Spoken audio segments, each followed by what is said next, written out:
All right. Happy Thursday. It's a day earlier than usual, but it's another episode of Learning Tech Talks where we are continuing to explore the landscape of learning technology while cutting through the fluff and getting the questions answered you need answered.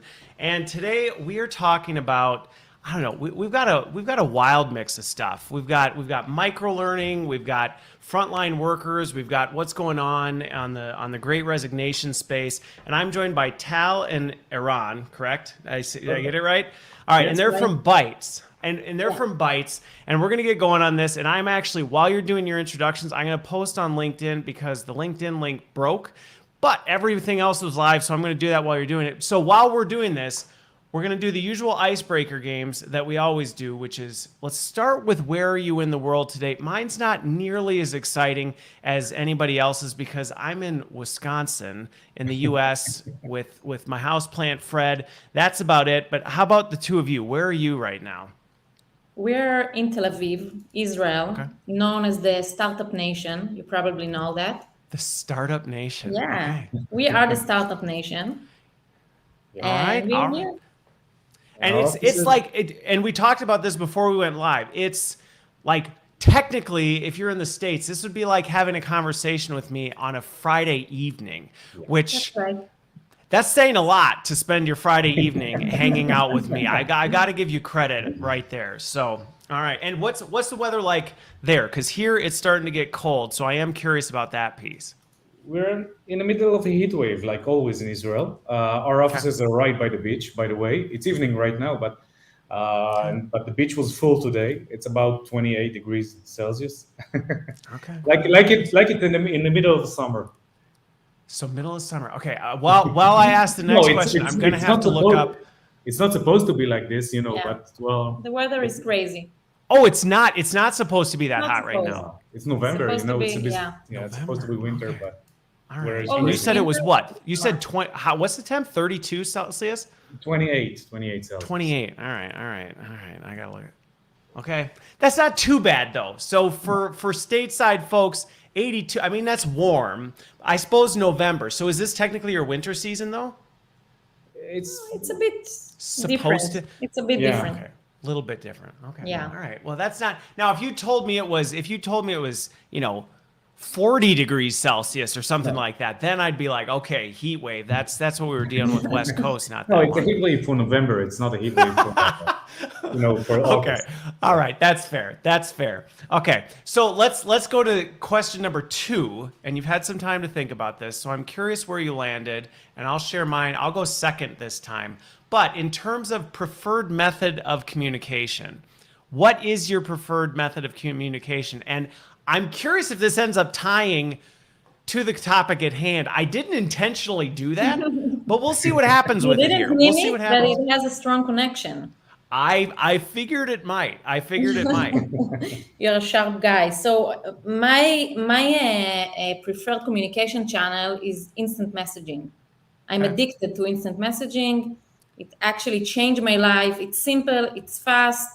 And as I said, you didn't mean it, but it has a very strong connection to our solution. Okay. All right. So are there particular instant messaging because that's big. Instant messaging. I mean, Yeah. that could be In that Israel, could be we all use sorts of WhatsApp. things. In Israel, WhatsApp. we use WhatsApp. Okay. But there are lots of instant messaging channels around the world, Okay. like All right. WeChat, for example. So big Asia Pacific. I remember when I was at Yeah. GE doing a lot of stuff globally, and WeChat. There were certain regions if you didn't have it in WeChat, you Yeah. might as well just not do it at all. Exactly. That's right. Specifically in China, but in Israel and pretty much everywhere in Europe, WhatsApp is the number one messaging app.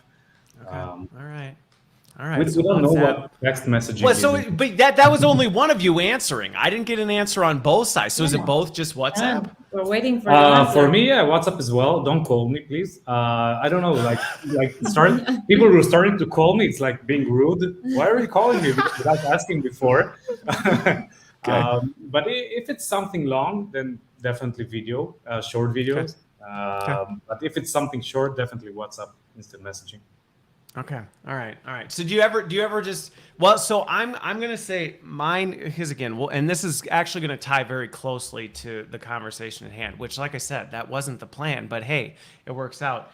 because I would say similar to me. If you call my phone, I'm not going to answer it. I'm not going to, I could see who it is and go, I know this person. And I would go, Don't answer. Yeah. If it's important, you'll text me or you'll send me a message or something like that.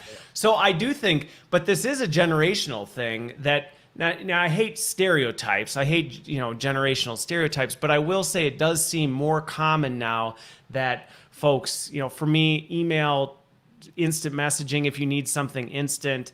I'm super introverted, believe it or not. And so for me, the picking up the phone and talking to someone live unexpectedly, not a fan. Or somewhere in person, somebody just walking up and being like, hi, do you want to talk? I'm like, whoa. I did not plan for this. I'm not ready for this. Yeah. Okay. And it's amazing how fast it changed. It was completely different 10 years ago, but now it's like when someone calls, you're being rude. You didn't ask before if you can call. It is really an interesting trend in that sense. Now, there are some people I know that they will only call, my dad being one of them. Like I'm like, Dad, I'm never going to answer the phone. Even if I'm not doing anything and the phone rings and I see it's you, I'm still not going to pick it up. But for him, he's still there. So This is actually going to be a really interesting conversation to connect this to what we're talking about. I hope you didn't send him the link for this interview. Well, he knows it's going on and he would be like, yeah, he's 100% right because he's told me this a million times. But so let's talk about this because we're going to get into this topic of how do people actually communicate and connect with one another, and how is that changing the way communications and learning and development is actually changing, because this does have big implications on that. But before we get into it, it does make sense to talk about, okay, what's the two of your background and how did you know at one point, we're going to create a frontline video communication micro-learning platform, or where did that come from? Want me to start? Yeah. Okay. So first of all, just to say that Bytes is a platform for training and ongoing professional communication inside organizations. Okay. This is what we do. That is the what. Yeah. This is the what. I'll tell you a bit about our background, and then we will be happy to start and show you the product and how it works. So actually, Chagai, we are three co-founders. It's Eran, Chagai, and myself, and we have lots of experience in three different pillars and topics. First of all, it's training and educating people. Then in tech, and we also managed lots of people during our professional years. And if I'll tell a bit about me and Chagai, so I headed one of the SAT departments in one of the biggest prep schools in Israel. We call it in Israel a psychometric test. In United States, you call the specific test SAT. You know the test? Mm-hmm. So I remember preparing for it back in the day when it was like the big deal. You had to take one your of SAT. your best experiences. Oh yeah, it was a great experience. I always think back fondly on that and go, I wish I could do that again. Yeah. So you can. But I headed this division. Chagai was a team leader there, and we developed lots of professional content for our students, but not only for our students, for our employees as well. Okay. They were Gen Z students and employees. Okay. Obviously, they are the current workforce, today's workforce, and this is our background. We developed mainly digital content, and we tried to figure out how to create content in a fast way, simple way, and that it will be very engaging for them. This was our goal. Eran, I will tell about Eran because he's very modest most of the time. So I will tell about him that he is a great entrepreneur. He built lots of businesses from bars and restaurants to real estate company. And he was responsible for training and engaging his employees to professional content. So we all come from this area of training, of teaching, of managing businesses and employees. And I think that at some point, each of us we actually recognize that there is a huge pain and a huge gap in terms of content creation and being able to reach out to those frontline employees, to these teams. I would say especially in frontlines. I would say there is exactly. a huge gap there. That's right. But the gap and the pain is for the people that actually need to create the content. And then there is a huge pain in being able to create this engagement with the frontline employees. We recognize the pain, and we decided to investigate this pain. All right. And what we understood is that there are lots of solutions. We knew them, we actually use them.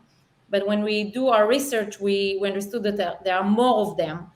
Lots of solutions for content creation, for employee engagement. Everyone talks about Gen Z, about simple content creation, about being able to consume the content anywhere, anytime, etc. So it's all the jargon. There's tons of it out there. Yeah, exactly. And we all know to talk the talk.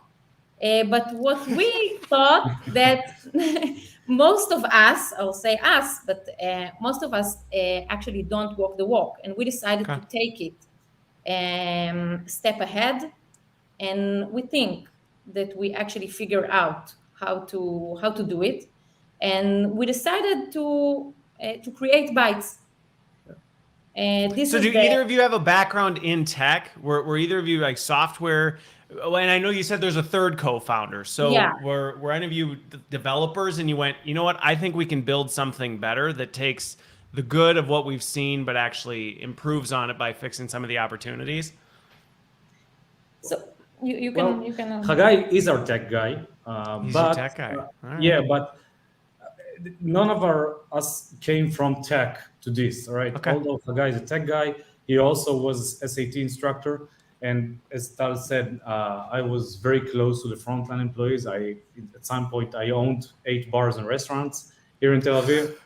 So we were all very tied against. And you said real estate too, right? Real estate and restaurants. Yeah, we were talking about the kids in our prep call.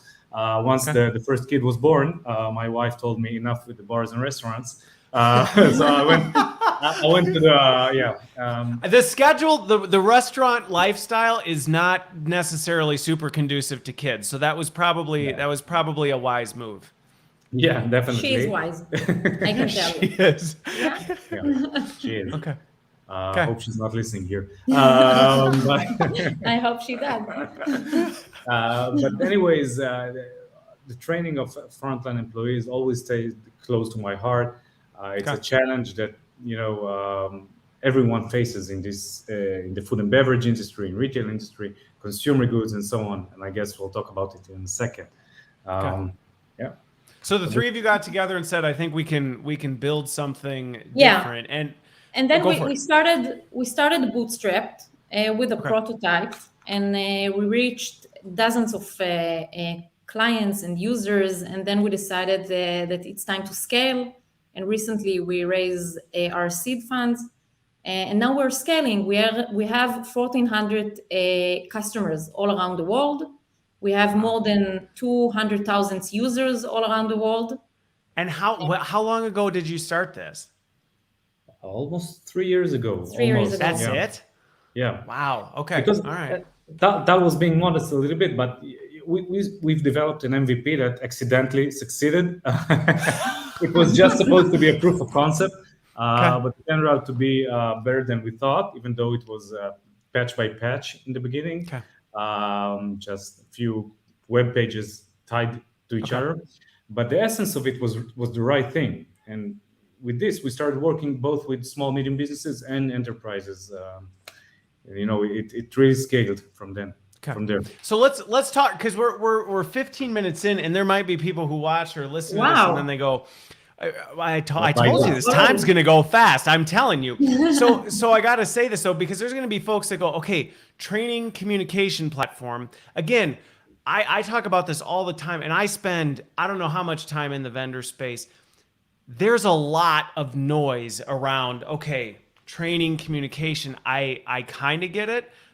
But what specifically? So let's talk a little bit about, and we'll show it as well. But I'd also just like to talk about when we talk about reaching front lines with training and communication, what were some of those gaps that you said, hey, I mean, there's some stuff that's out there, but it's not necessarily working as what we think is the best way possible. What were some of those things that jumped out?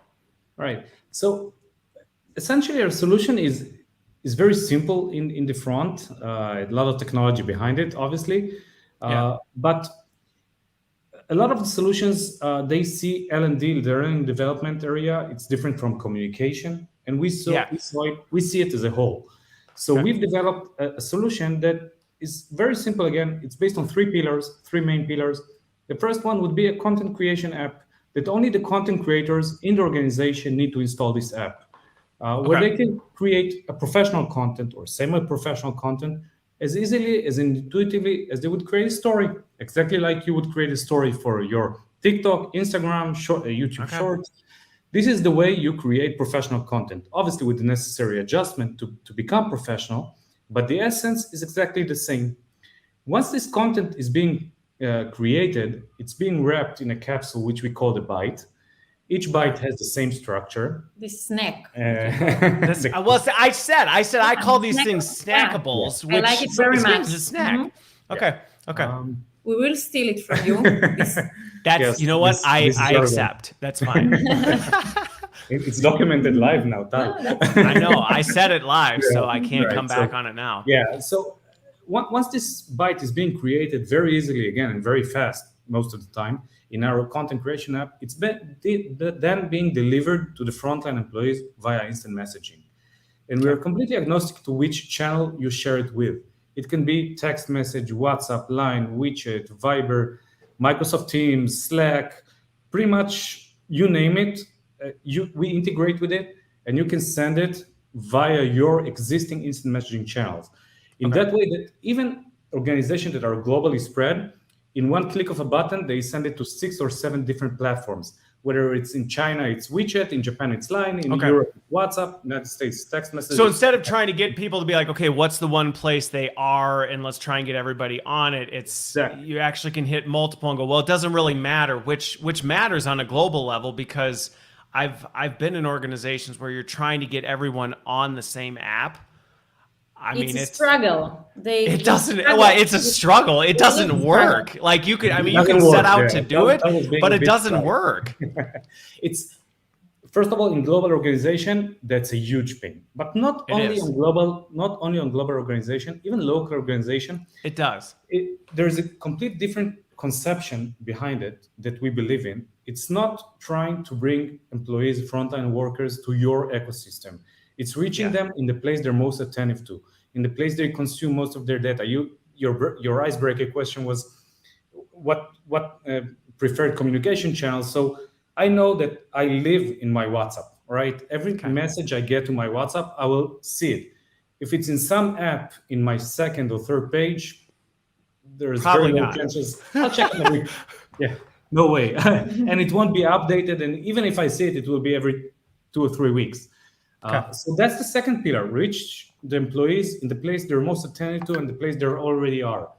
The third one would be monitoring and tracking, because even though it's a story-based and it's story-like content, and even though it's shared through instant messaging, in the end of the day, it's professional content. And you need to make sure that everybody saw this content, they understood it, if they had anything to comment on it or ask questions. So we also allow, and we'll see it in a second, a two-way street where people can comment, ask questions, and be engaged with your C-suite or with your L&D instructors and with everyone. So that's the basic, and that's the essence of Bytes. So let me reframe it again, just to kind of play it back to make sure because I've seen it, I've seen it in action briefly before we went live here, but so there's really 3 components of it, because I think this is important. So the creation, and just to clarify, so for the creator piece, and one of the things you hit on, man, we could easily talk about this for several hours, but we're not going to. So I'm going to try and move it quickly. But the only time someone has to necessarily download an app is if they're a creator. Is that correct? Exactly. Okay. Okay, Exactly. so free, but now anybody technically can be a creator. Is that Definitely. fair? Yeah, Okay, and that's part of the goal is to try and get more people to be creators It's for the creating company to content. decide. It's for the company to decide. We Okay. believe Okay. that the company should encourage more and more people to be content creators.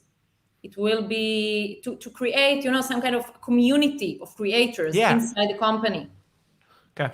This So is let's our talk goal. about, I'm telling you, we're going to go in a lot of different directions here because this is an important discussion because there's been a recent trend and people are talking about user generated content becoming the thing. And I would say even in the space, a lot of people are still kind of like, well, what does that mean? And how are we thinking about that? Because to your point, you could mean, well, let's just let everybody create content, which, It won't happen. type of a Not thing. everybody will create a content. Not everybody wants to, and nor should they. But on the other side, I've seen the tendency to go the other way where companies lock this thing down and say, we're only going to have 5 people in the entire company create content, and you miss out. So I'm curious, when you work with organizations, how have you helped them navigate that? Because that's a really important piece. Because if you don't have enough content creators, you don't have enough content to really keep it feeling fresh and live and actually addressing the problems. You have too many, it can get messy. It can overwhelm an organization trying to roll it out. So how do you help people find that balance? You want to go or should I? So I can start and you can Okay. complete me like always. So look, it's an evolution inside organization. Okay, they start with a few content creators, but then the bite, and we will show you, I don't know, 1 or 2 bites. The bites is very viral. People love the bites, and when they see their colleagues actually producing a bite, and when they see that they created a bite and this bite is spread all over the company and everyone consume the bite, etc. So they want to become creators. So they come to their manager and they want, maybe I can create about this or about that. So it is a very natural process. And if to emphasize something about this generation or today's workforce, so they are all instant and story-like oriented. Most of them create content, and we spoke, and earlier we spoke that just the 3 of us, what is to create content? The question was if to create story on Instagram, it's to create content. So my answer is yes. Yeah. It's definitely to create content. So almost most of the people today create content on social media in some degree of creation. Even if they don't create content, they all consume content, and it is not just that they consume content, they addicted to this content. This is the situation. True. When you wake up in the morning, I don't know, maybe I don't know if I should say No, he has too many kids. I have too many kids. but when you wake up, there's nothing like too many, That's true. When I wake up in the morning, so the first thing I do is open my Instagram account. And I'm sure that I'm not the only one. So we try to create this kind of natural process inside the organization. Okay. If I may, I just want to emphasize a couple more things. First of all, there's a difference between creating and sharing. We don't want the users to spam each other, right? So it doesn't mean that everyone who creates the content can share it. All right, he needs to have, he or she needs to have the necessary level of permission. Well, that's what I was going to ask in terms of the governance behind this, because this is where sometimes people freak out about user-generated content, is this fear of, oh my goodness, we're going to create a bunch of stuff and it's just going to get pushed out to the organization. And it's like, well, no, not necessarily. And you have to help organizations. So don't worry about this. No worries about this. We won't let everyone on his first try or her first try to create something and spam the entire company. That's not the way it works. But definitely, you as a bartender or a waitress or a retail associate, you can definitely create a content, offer it to your management or your supervisors, and they can decide whether to share it or not. And Okay, so you produce the content, bite, the snackable, whatever. You're producing it, and then as part of the workflow, it's going to someone, somewhere that then's being kind of exactly, yeah, thumbed that's up or up, thumbed down. Somebody's playing gladiator, kind of doing this yeah. whole action and deciding what happens. Yeah, exactly like this. Okay. It's up for the organization to decide who they want to authorize to share and who is not authorized to share. But that's spamming is something that obviously it's not. It doesn't happen a lot, and actually the best bytes and the best content that we ever see is being generated by the floor workers, the the frontline workers and the frontline workforce. But it has to be monitored, obviously. Yeah. Yeah. Well, and I think on that piece, especially, so these are these areas where I go, well, this is true for frontline workers, but it's actually also true for even office workers, because the reality is I think this is one of the gaps, and this is why I do get excited about user-generated content, is a lot of times L&D or whoever, comms, they're tasked with creating this stuff, and they're 7 steps disconnected from what's actually happening. So either one of two things tends to happen. You either have way too much bureaucracy in the process, and by the time you actually create something, so much time has passed, its relevancy is gone. It's like, oh, this just happened, we should really let people know. And in 9 weeks, we'll have actually gotten to it and pushed it out to the organization. Well, now you've missed that window of opportunity. On the other hand, it also can lead to, well, to try and speed things up, let's operate off our own assumptions, which that's another dangerous territory to go, oh yeah, I bet this is what it's like on the floor. And then they get it and go, I mean, this isn't anything like what we actually deal with. And that's where I think user-generated content can play a really critical role in saying, well, let the people who know what's going on tell us how to do it, help us, and not be afraid of that.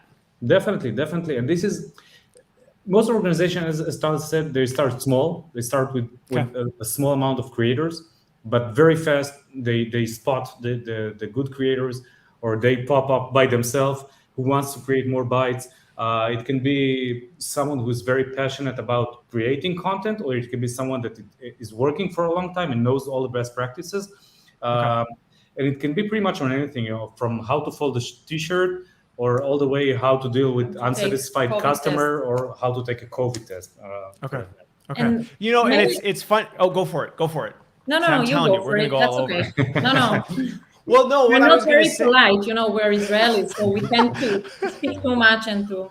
No, well, I told you that's the style of the Yeah. show. We're just trying going to- to kiss, I'm just trying sit to and hold cut my each other off, hands down, and not we to- even coordinated our outfits. So this is actually Yeah, I this is told you actually that you look perfect. like brothers, Yeah. but so I'll just say something about the need that information will actually to reach to actually deliver information very fast to the floor. Yeah. And when COVID went into the world, it was March 2020. So we have a very meaningful use case, for us, because everyone was terrified, people, governments, and there was a sense of urgency to deliver information and to organize systems, try to stop and handle the pandemic. And a government agency approached to us, and 48 hours later, they had a few playlists of information. They share the information with their teams, with their staff, with people all around the country. And I think it was a very good example for, first of all, that it is so important to be able to create content fast and to deliver it fast. Sometimes, it's a matter of life and death, but sometimes it's just a new product that you want to sell more. And I think that the Bytes, one of our main values is that we are a plug and play solution. So you can decide to start working with us, create content, and a few hours later, all your Actually push it out, move it that quick. Exactly. Okay. Yeah, you just need to create stories. Like 10 minutes from now, you can send a byte about pretty much everything to all of your employees worldwide. And Tal has mentioned that we have very, very, very high engagement levels. So in a couple of hours, over more than 90% of your workforce will probably see this bike, will consume it, will understand it. Yeah. Well, and it's interesting you bring up the speed of information being so critical for organizations. And I think what happened in the last 18 months really highlighted how ineffectively we've been doing this over the years. I think we took for granted a lot of things where we went, oh yeah, no, like we have email distribution lists. Yeah. When something happens, we push out an email and everybody gets it, and that counts. And all of a sudden we hit the COVID era where it was, I mean, I've worked with a lot of companies that they had, and this is where I think the front line really does make a difference big time, because there the speed of information can be, in some situations, life or death. And COVID really highlighted that, where, hey, this new protocol, we need to implement this now, not 2 weeks from now, not when you get around to checking your email or when you finally log into the intranet to see the update. Like right this second, we need this to hit you so that you know what to do. And I think many organizations took for granted that they didn't really have a lot of good ways to be able to reach the workforce that quickly. So I can imagine that was, you saw some explosion in growth as organizations realized, oh no. Yeah, definitely. Not just, emails is one example, but also organizations were able to get 30 new employees in a classroom and train them together in a day or two. I won't talk about how effective it is and how much of this they remember after a couple of weeks, but even this wasn't possible anymore. You couldn't get 30 people in the same classroom, and you still can't in most places, and nor you shouldn't. And when you I'm with you on that one. Yeah. And if you want to do it on a video conference or Zoom, they probably will fall asleep while you're. Well, yeah. So there's a whole nother episode that we could talk about with this. So I am curious with this, and then I actually, the next step would be, I'd love to kind of talk, because we've focused on the creation piece. I've got one more question and kind of area I want to dig into, and then we can talk about the actual engagement, which then I think it might make sense to show how people actually do this. But you talked about the app then allowing creators and making it easy for them. And I think this is a really, really important point, because a lot of people will say, oh, it's just too hard to get people to generate content. And I would say TikTok, Instagram, I mean, some of these social medias prove that it's like, that's actually not true. The challenge was removing the barriers that people had to figuring out how to do it. I mean, I just remember days of yore where it was, well, we should do a user-generated content, and everybody has a phone, so they can just make content. And you're like, okay, but operationally, we're going to ask them to record a video, and then they got to load it on a SharePoint drive, and then they've got to move it and the complexity of it led to people just going, you know what, forget it, I'm not doing this type of thing. So I am curious how you're helping solve for that, because again, if you make content generation easy, not that everyone will just start generating content, you got to be careful there, but it does remove the barrier to entry. So I'm curious, what were some of the things that you've done to address that, to make it easier for users to say, hey, I can generate content, this isn't that hard? Cool. So you're absolutely right about the evolution of technology, and that there were barriers in the past, and fortunately, the technology is much more advanced right now. So first of all, we've developed a flow that everyone goes through, and we found it the same flow for everyone who creates the content to be the most effective and most engaging in the point of view of the employee. But not only that really eases the pain of creating content, because you don't need to start from a blank page. You don't need to start from scratch and have a writer's block. We take you through a journey of what to talk about. We can give you inspirational bites or templates, or even just the flow of the bite itself that puts you in a structure where it helps you really create a content fast. The second thing is the technology. We have a very advanced video editor which allows you to create a content easily. You can take pretty much like TikTok, but again with the focus of more professional world.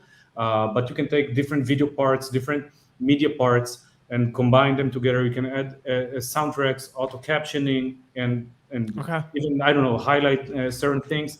So the entire creation process is very easy, very intuitive.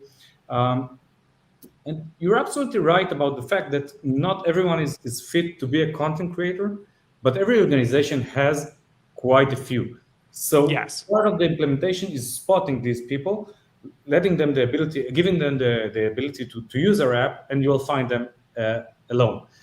So that's how we've built our app with the mind of helping you create the content in a certain structure that both will keep your employees engaged and the content effective. Okay. Well, and I think, talking about that piece, the video creation piece, and maybe we'll talk backstage afterwards, because I'd love to just mess around with it and give it a test drive, because that is a big piece. And to me, I would say TikTok and Instagram are the two that jump to mind that really helped people see, hey, this can be really easy and fun. And content creation, I think maybe we've seen an evolution over the past few years where people had this perception of what content was, and it had this very stuffy, boring, we're going to have, I just even remember when I first started learning Tech Talks, people thought it was going to be this boring product demo with every new vendor going, and I'm like, what are you talking about? That's not what content has to be. So I can see helping people make that something that they can do easily would make a big difference in that sense. And is it primarily video? Yeah, so it's video, but just to emphasize another angle, there is a point where companies approach to external suppliers that will create content for them.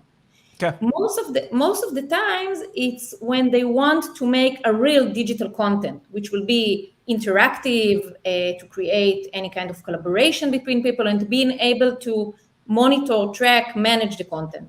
Because everyone in the organization can create a short video or create a PowerPoint presentation, but this is not the way to conduct, a team or professional content. So what we did is we gave them the option to create this short TikTok. We call it the professional story. The bite is actually the professional story, and it is professional because we actually enable them in minutes to add interactive elements, collaboration, and of course the option to monitor it. And it's if you know what you want to say, you just shoot a video, and in 2 more minutes you add this interactive and if you want to add a chat, we will show you the bite. Yeah, and it's like a magic, a process. Like magic. I like it. Yeah, I love our solution. You can recognize. We're very passionate. Yeah, I'm very. But if it's okay, you were spot on. Some organizations create bites. They put professional videos that they did a few years ago, very professional, very edited.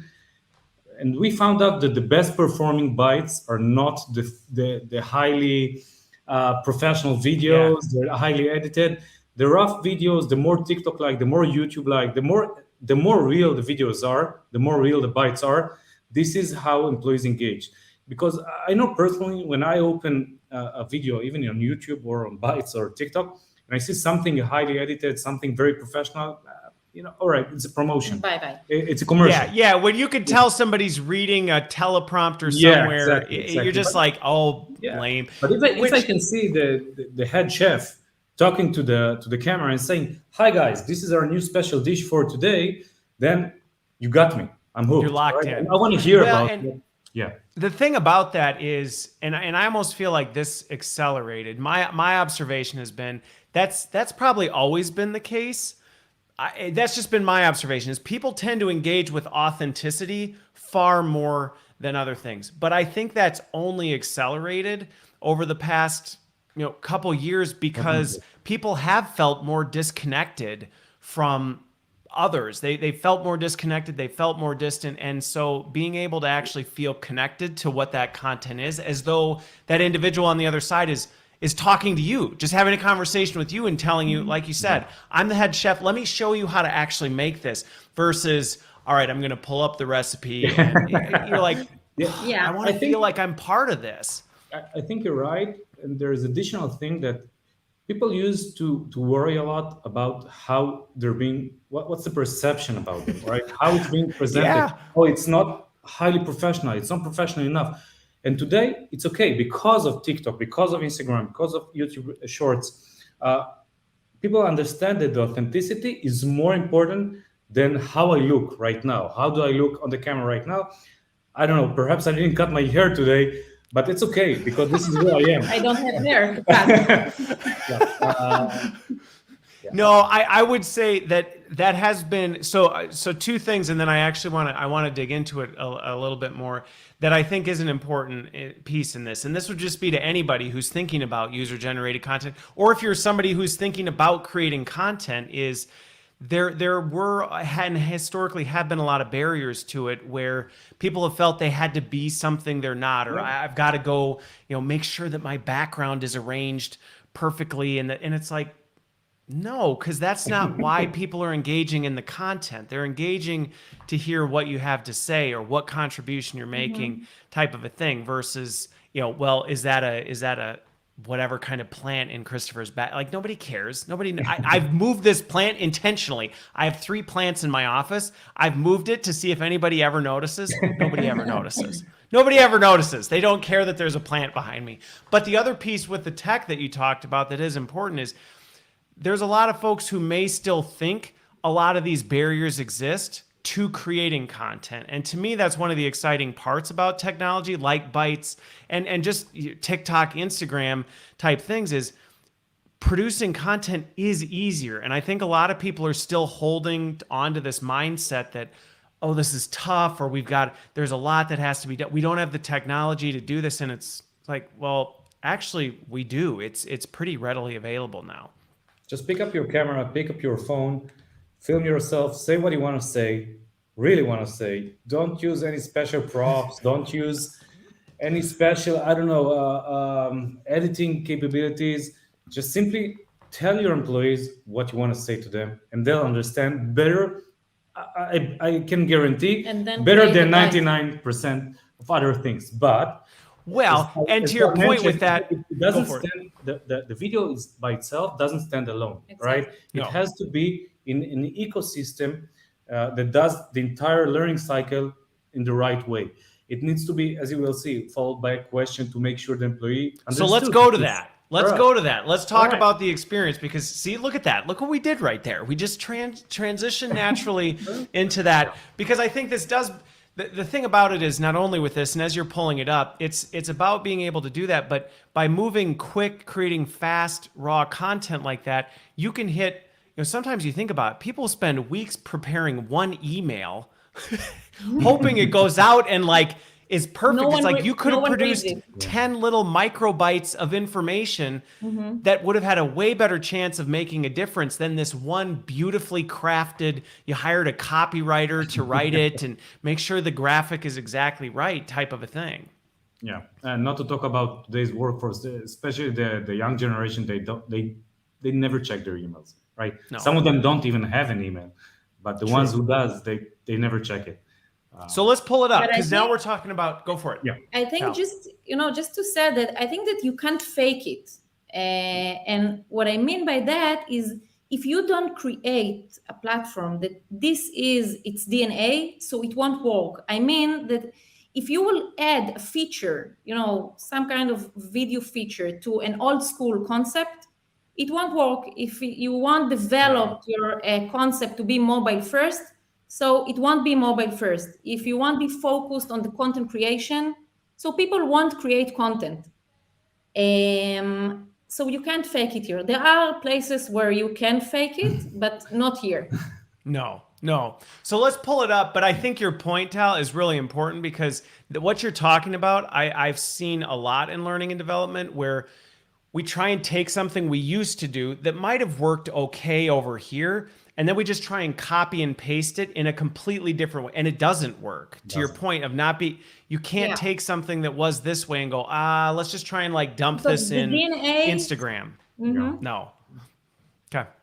Okay, so let's talk about deployment because so we talked about the back end. These creators create this content. The gladiator decides, live or die. Is this thing going to go? And then we're pushing it out and reaching people where they are, regardless of whatever instant messaging platform they're on. Yeah. So again, as we said, as you just said, it's whatever platform they're on, right? Due to the limitation of this broadcast, I can't share my mobile phone, so I'll show it on a desktop version. But as Tal said, 99% of our users are on mobile, and it's best played on mobile. But I'll try to present. I'll put on my WhatsApp, but again, you can do it in text messaging. And you're not sharing, so when you pull it up, I'll watch to see when it comes through. But yeah, so while you're doing it on desktop, most people are doing it from mobile from whatever. Definitely. Yeah, 99 Teams, WhatsApp, I don't know, definitely. Slack. So you can share it. We have deep integration with a lot of platforms like Microsoft Teams that you just mentioned, but not only. And again, what we're showing right now is the point of view of the employee, the content creator. Well, technically, you're not showing anything right now. All right. Just as so I'll start.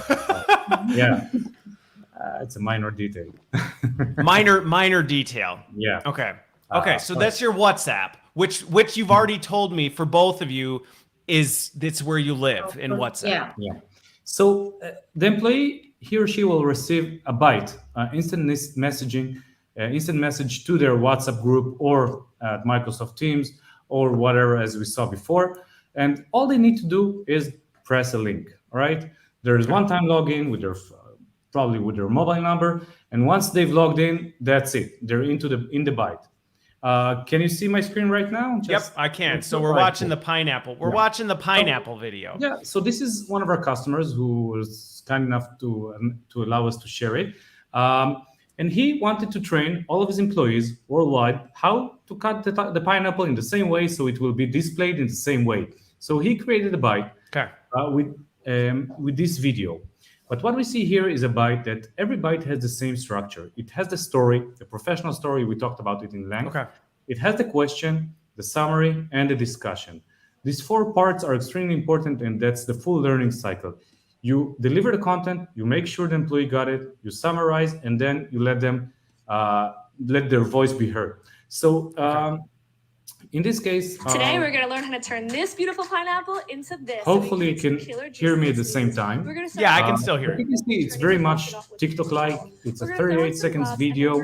I will let it play and shut up in a second. And so as they're doing this is where they're using the video editor that you're talking about, where they shoot the video. That's why you're getting the sparkles and the emojis that are popping up type stuff.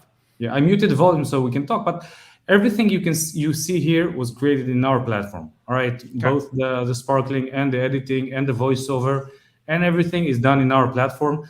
It's this is someone who really likes TikTok style videos, but you can. I'll show in a second the different types of media, and then it's followed by a question, just to make sure the employees engage. Some sort of reinforcement. Yeah, exactly, reinforcement. And then summarize with the power reminders. What I want the employee to remember from this byte is to wash their hands for at least 20 seconds, to soak the pineapple for 1 to 2 minutes, and to slice the pineapple vertically and horizontally. So that's pretty much. So there's the byte that says, like, here's the, again, 30-second summary, like this is the whole thing. Then you're saying, hey, here's the key point. I want to make sure you got the question, like you remembered how long are you supposed to soak, because this is the key takeaway. Yeah. And then there's kind of here's the Reader's Digest version of what you watched, just to make sure you caught the key points. Yeah, definitely. So what we showed is a relatively simple example. I like it very much. I think it's very effective. And I think it's something that, we saw the results that everybody got very good. Everybody's pineapple looked exactly the same after they went through the bite. Yeah, exactly.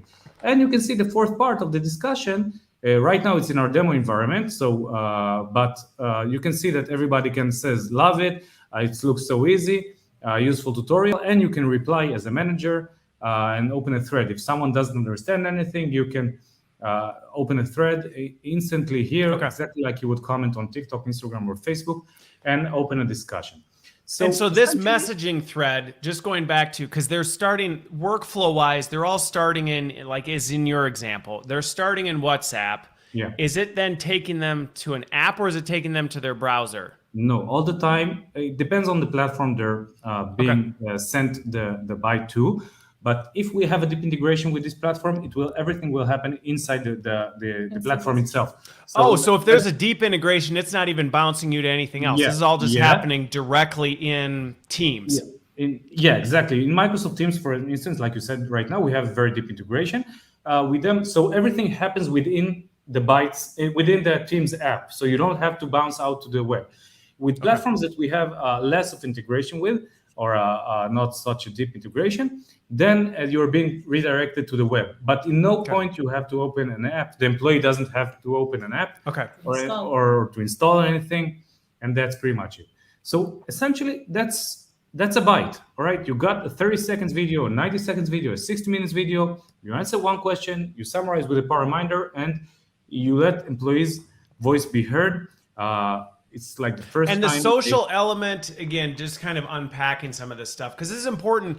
Again, the structure, regardless of how you're thinking about it, if you're thinking about this kind of micro content, because I think this is one of the things that, as you shared with me how you're doing this, sometimes you have folks that they create this content, it just goes out and you're like, well, but did anybody get anything from it? Or is there any sort of connection? Do we have a feedback loop built in to know whether people found value in this? Was there something else? So not only is it the content piece, but that social element is actually creating a lot of this other element, which is an important consideration for any sort of initiative, because this is how you're going to filter out who are your really good content creators and what is the really meaningful content versus you're going to get garbage content created. I mean, it's going to happen. It's not like you're immune from it. It's true. We're not immune, but that's what we said, that sharing has to be in a certain flow. Not everyone can share, garbage content.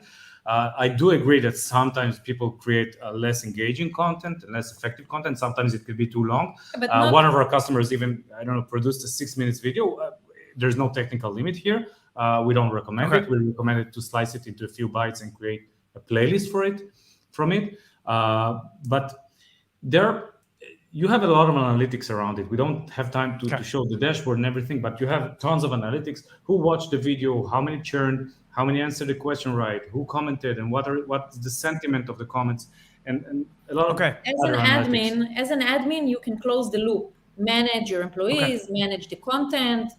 And of course, the comments are very helpful for the content creator. There's one other thing about the comments, which is more than just social listening or social gathering. It's pretty much the only option for managers to hear the voice of their frontline employees who are geographically spread worldwide. And we saw a lot of examples where the frontline employees said, well, that's not the way it works. You really should think about this and this and this. And the manager listened and they created a byte exactly on what they were asking, whether it's the refund regulations or whether it's a new product. So people are using this as a follow-up. So they may see a comment and they say, hey, this is do you have more details on this? And then the feedback loop goes back to the creator who says, hey, this was great to see as an example, how to cut the pineapple, but somebody might go, I'm actually having a hard time with, I have no idea, the mangoes. It's tight. Okay. Yeah, it's a two-way street. It's exactly like I said, it's a dialogue. It can be, please send me another example about this and that, or I'm sorry, I didn't understand this and that. Can you please, elaborate about? So that's it. And just the last thing I want to say is once the byte is finished, every employee has their own personal knowledge feed. Every byte that I've ever received is being assigned to me, where I can later on see it again, I can reshare it, I can refresh my memory, and definitely search. And whether it's, how to welcome the customer, how to sell a kit, or how to cut a pineapple, or even one of our customers did a yoga teacher training. So that's pretty much. Got it. So, well, and I think this is an important piece to consider, because one of the things that's been interesting in the space I'm in and just spending so much time around it is a lot of folks in learning are looking for this the one way to do it. And I'm like, well, there's not, I mean, you got to think diversely about how you're approaching it. But this component of real time, quick, bite size, like, hey, I just need to help people know how to do something, and I need to get the message out there fast. And this goes back to an earlier point, Tal, you made, which is I've seen organizations, and this is, we're going to not have time to unpack this whole thing, but I want to dig into it a little bit, is that some organizations have fought hard to separate training from communications, right? Like they're two different things. No, we're training. We don't deal with that. No, we're comms. And really, sometimes the lines are so blurred that it's like, why are we fighting over this versus just creating a solution and saying, let's just get it out to folks? Exactly. I think that we don't see the bytes as a feature for ongoing updates. It's not that. The bytes can actually train people. We train doctors via the bytes. For example, we trained epidemiological investigators via the bytes. So it is not just for ongoing very quick updates. It's a concept, and it's the DNA, and you can use it for everything, for deep training, for ongoing, for updates, for everything. And again, you can't fake it. If you use just this kind of content as a feature, so you won't create engagement. You have to go all the way. You have to use the platform with the right DNA. That's the only way to make your employees your followers, and not to struggle and ask for their engagement. This is the DNA. Yeah. Okay. And what you were talking about, we see it as two sides of the same coin, right? Training and development and, communication, it's two sides of the same coin. You can create the best content in the world, but if you're delivering it in the wrong way, nobody's going to see it. So what's the worth of it? And I think with that piece, because to your point, Tal, about these bite-sized, again, snackable components, I think sometimes where you see people get a bit defensive or just kind of, well, so what, we make everything this? No, there's a whole ecosystem of learning in terms of, you're going to have formal, more deep learning, but you still need to reinforce it and augment it with some of these other components, because the reality is we all know that sending somebody off to do a deep session isn't it. There's more to it for them to reinforce and be able to actually carry it forward and actually change behavior. And some of these other use cases, I just think of the one you gave early on where, I mean, good grief, COVID hit and government agencies or medical hospital systems were trying to figure out, how do we reach nurses or epidemiologists now to let them know we just learned this about the spread of the virus, and it turns out we thought we used to do this. We need everybody doing this now. We don't have time to spend 6 weeks building a formal upskilling program that needs to be laid out in a formal comms plan. We just need to get something out there now. Exactly.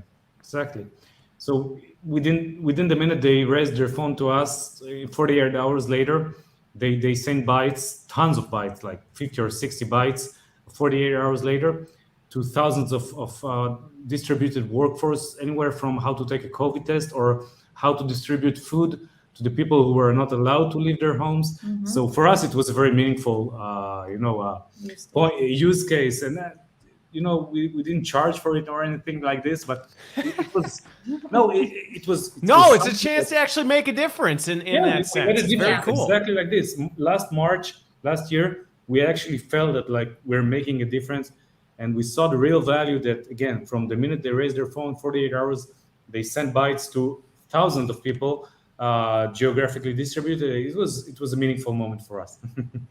Very cool. Very cool. Well, you know what? I have so many more things that I want to ask and dig into, but we're at an hour. You can invite us again. We will come. There you go. You guys can do it again, and we'll figure out when that is. Which, by the way, for anybody who's only listening to this, you have to watch the episode to see their background, because the background is fantastic. By the way, I mean, I know backgrounds don't necessarily make or break your content, But that's a pretty cool background that you've got. And it's that you're real, sporting. It's and real. it's It's real. Oh yeah, It's that's not a virtual one. I know you don't It's have the not little like virtual. fuzzy, foggy stuff Yeah. behind you as your It's head a graffiti moves. artist, a friend who's the graffiti artist. Yeah. I love it. I love it. All right. Well, thank you both for making the time, especially as you're going into your weekend. Thanks everybody who was able to watch, and I look forward to continuing the conversation on this, but hopefully for learning comms, like whoever you are, thinking differently about how you're approaching content in your organization and how can we move more at the speed of business instead of the way we've always done it. Lots to unpack here, and I just appreciate your time. Thanks for being here, and I hope everyone has a great rest of the week and a wonderful, wonderful weekend. Thank you very much. It was a pleasure. Thank you.